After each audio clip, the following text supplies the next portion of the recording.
सोचिए, अगर एक ऐसा इंसान हो जो बिना पैसे के करोड़ों कमा ले, जो बैंक के पैसे को अपना समझकर इस्तेमाल करे और पूरा सिस्टम उसे रोक भी ना पाए।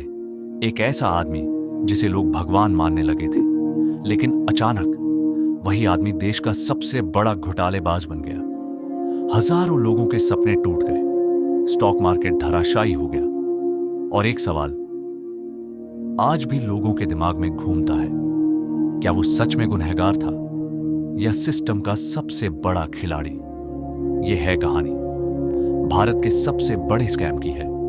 यह कहानी शुरू होती है 1990 के दशक से, जब भारत की अर्थव्यवस्था बदल रही थी। नए नए मौके पैदा हो रहे थे। लोगों को लग रहा था कि अब पैसा कमाना आसान हो गया है। और इसी दौरान मुंबई की भीड़ में एक नाम धीरे धीरे उभर रहा था, जिसका नाम था हर्षद मेहता। एक साधारण परिवार से आने वाला लड़का जिसने सपने बहुत बड़े देखे थे। पार्ट 1।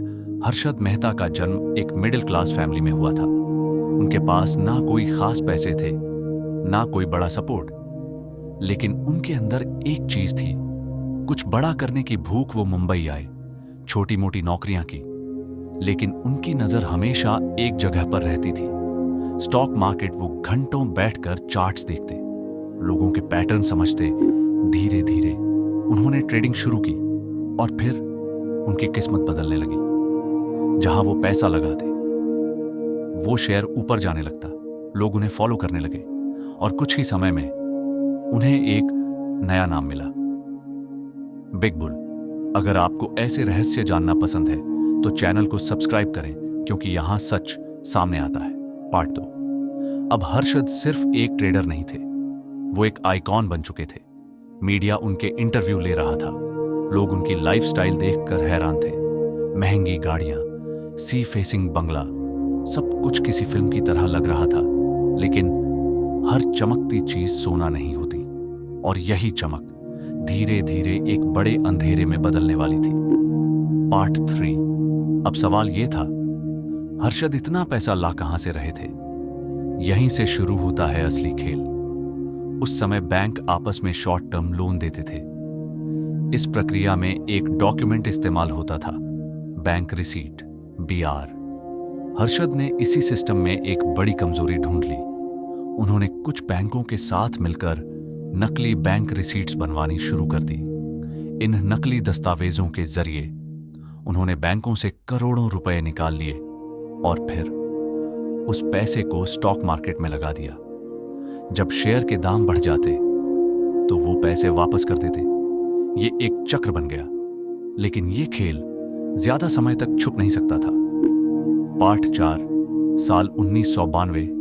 एक दिन सब कुछ बदल गया। एक पत्रकार ने इस पूरे खेल को पकड़ लिया, जिसका नाम था सुचेता दलाल। उन्होंने एक एक्सपोजे किया जिसमें पूरे स्कैम का खुलासा हुआ। और फिर जैसे ही यह खबर बाहर आई, पूरा देश हिल गया। स्टॉक मार्केट गिर गया, निवेशकों के पैसे डूब गए। जो लोग कल तक हर्षद को भगवान मानते थे, आज उन्हें गुनहगार कहने लगे। पार्ट 5। जांच शुरू हुई।